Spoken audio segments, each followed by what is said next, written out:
It's to 8 o'clock on this Monday morning. Now, this Monday morning, many people will be looking to the week ahead. But can you look to the week ahead saying that you summited Mount Kilimanjaro? Well, it took them a little longer than 67 minutes, but the Trek4Mandela Kili ambassadors, they made it. The team summited Mount Kilimanjaro on Saturday morning, coinciding with Madiba's birthday. 30 of the 37 climbers saw the sunrise from Uhuru Peak. The campaign aims to raise 40 million rand for sanitary towels for underprivileged schoolgirls. First, let's take a look at the group's epic hike. The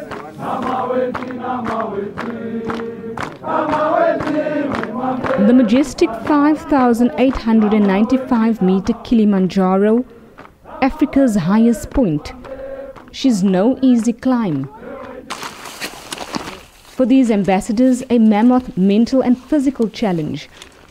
With hours to go, the team doctor keeping his finger on the pulse. We don't really give our bodies enough time to acclimatize, so we need to check and make sure that everybody, cope with a quick ascent into the high altitudes. In the camp, nerves and excitement. I'm both excited and quite dreading this next bit because, well, we haven't had much sleep. We've been walking all day. I'm a bit scared because we were told that whatever we've been through in the past 3 or 4 days is nothing compared to what's going to happen in the next 2 hours. I actually want to be right at the top of the mountain. It's just before midnight. This is the last grueling leg of the trek. A 6 to 7 hour slog in up to -10 degrees Celsius. The real obstacle, though, the altitude to climb to 1,000 meters more. The air is really thin, which leads to breathing difficulties and nausea. The tension palpable as climbers prepare for the final stretch. As the sun rises over the towering mountain, relief and fears. The end is in sight, the final 2-hour walk to Uhuru Peak. Finally, mission accomplished in extreme climatic conditions. 200 meters away, people dropping around you with mountain sickness and a headache and so on. You think, am I going to make it? When I saw the plank that said congratulations, Africa's tallest mountain, I was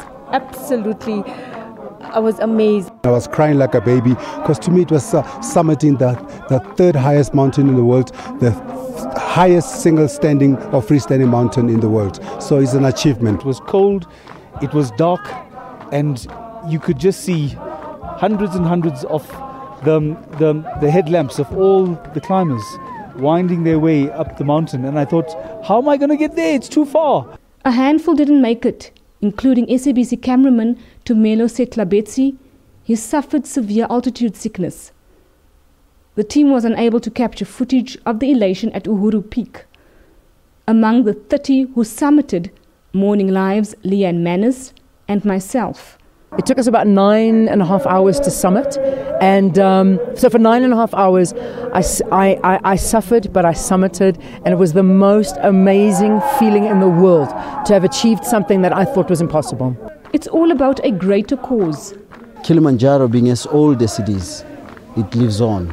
And I think the significance is that Madiba's birthday, Madiba's day, Mandela Day itself will continue to grow. Like Kilimanjaro, which stands there tall, Madiba's legacy will stand tall.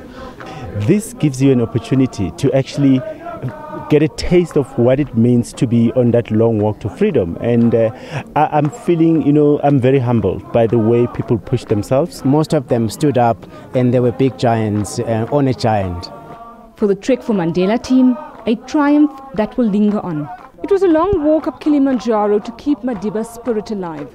A personal achievement for a group of mostly modest climbers to follow in his legendary footsteps and reach out to the less privileged, in this case, to keep young girls in school every day of the academic year. Gillian Pillay, SABC News, Kilimanjaro, Tanzania.